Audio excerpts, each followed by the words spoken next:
Welcome to EnglishPass Podcast, brought to you from our local studio in Calgary.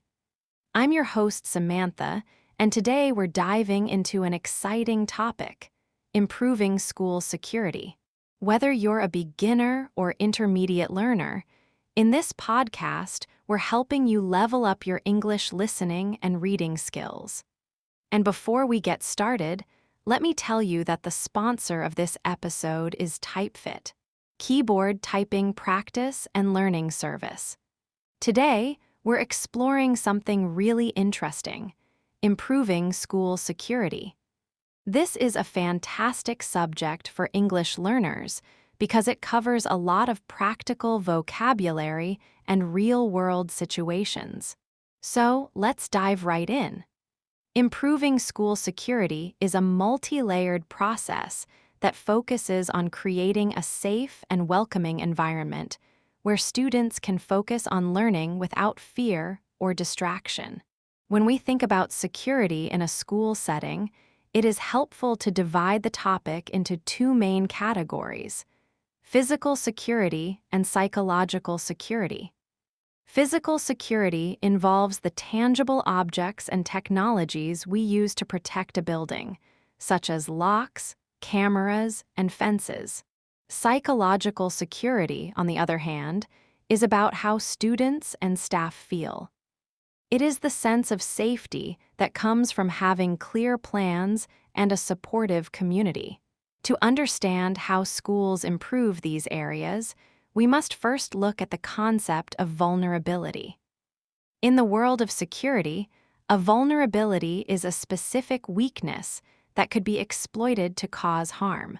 This could be something as simple as a propped-open back door or something as complex as a computer system that is easy to hack.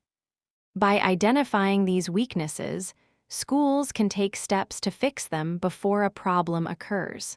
One of the most common ways schools improve physical security is by creating a strong deterrent. A deterrent is something that is designed to discourage or stop a person from attempting to do something wrong or dangerous. For example, if a person sees high-quality security cameras and bright lighting around a school, they are less likely to try to enter the building illegally because they know they will be seen.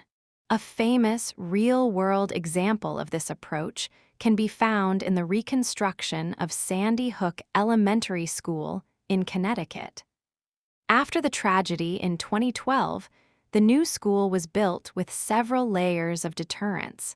The building is set back from the road, and the windows are made of impact-resistant glass that is very difficult to break. Additionally, the school uses a sophisticated visitor management system. This means every person who wants to enter must have their government ID scanned against a database to ensure they are allowed to be on the property. Another physical improvement involves the use of a secure vestibule. A vestibule is a small entrance room or hall located between the outer doors of a building and the main interior space. Think of it like an airlock on a spaceship. In many modern schools, such as those in the Santa Fe High School District in Texas, these vestibules serve as a double entry system. A visitor enters the first set of doors and finds themselves in a locked room. They cannot move into the rest of the school until a staff member verifies who they are and why they are there, usually through a glass window or an intercom system. This simple architectural change reduces the permeability of the school.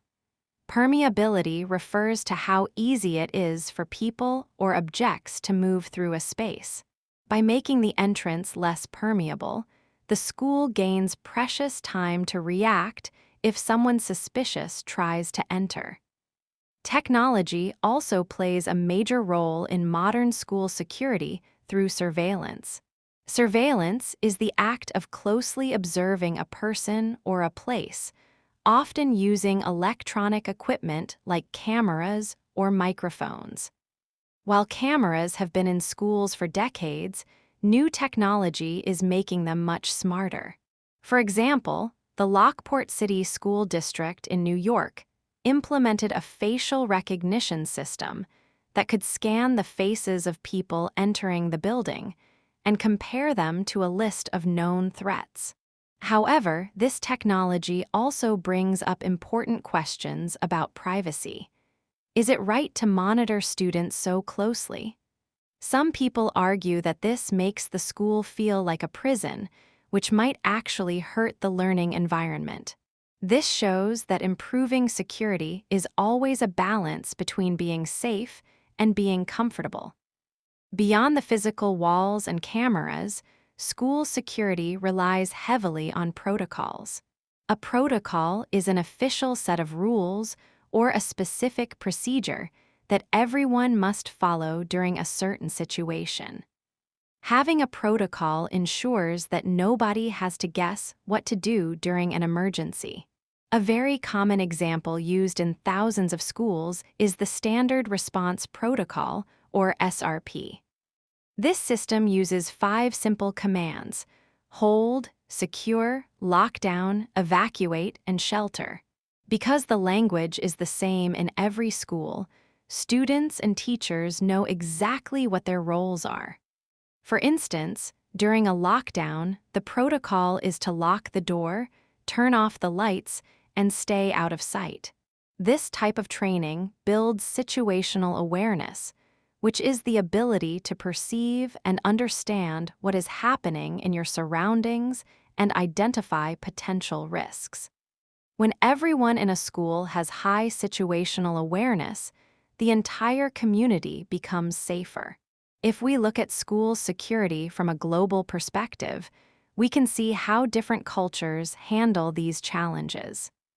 In Israel, for example, the focus is often on high-level physical security due to the country's unique history. Many Israeli schools have armed security guards at every entrance and tall fences surrounding the campus. In contrast, Japan often uses a community-based approach. Because Japanese society is generally very safe, their schools might not have high fences or armed guards. Instead, they rely on local volunteers, often retired people from the neighborhood, who wear bright vests and patrol the streets while children walk to and from school. They also give students small electronic alarms that make a very loud noise if they are in trouble. These 2 examples show that school security must be adapted to the specific needs and culture of the local area. A common misconception is that hardening a school is the only way to stay safe. Hardening refers to adding more physical barriers and security personnel. While this is important, many experts believe that softening a school is just as vital. Softening a school means focusing on the social and emotional health of the students.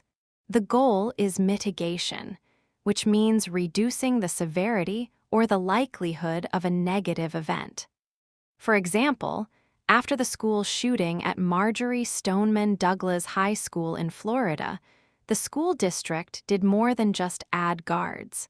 They also hired more social workers and psychologists. The idea is that if a student is feeling isolated, bullied, or angry, they can get help before their feelings turn into a dangerous action.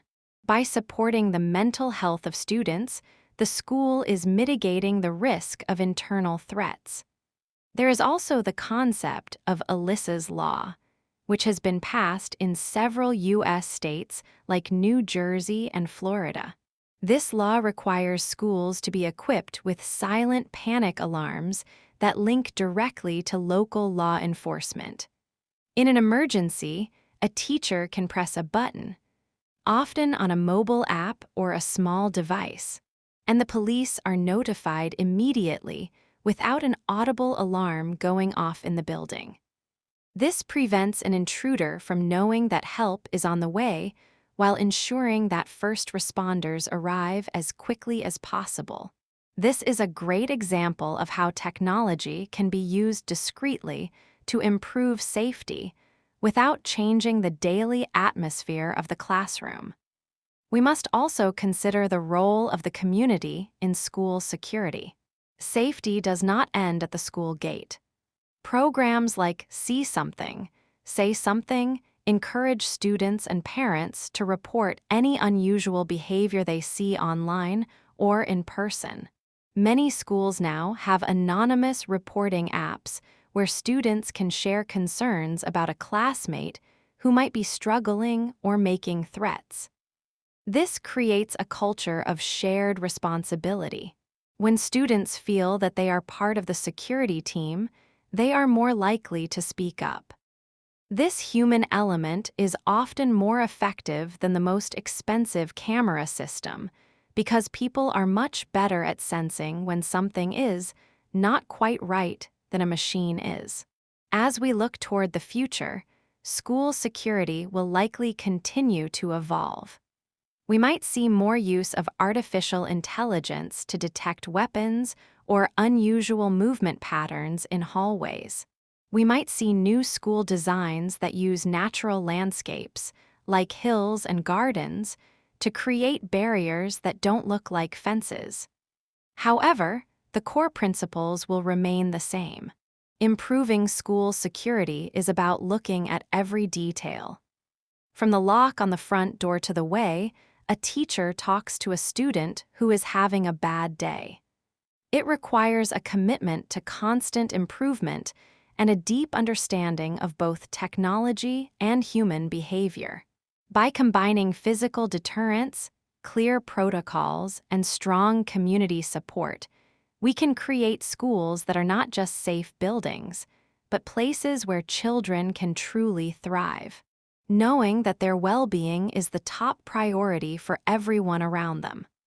Security is a journey, not a destination, and it requires everyone to work together to keep the doors of education open and safe for the next generation.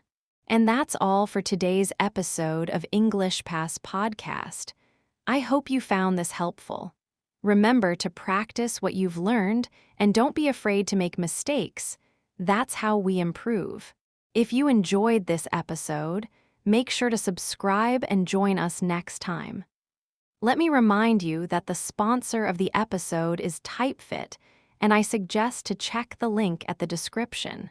I'm Samantha, and I'm excited to be your host for many more fascinating episodes to come. Until then, keep learning and keep growing. Goodbye.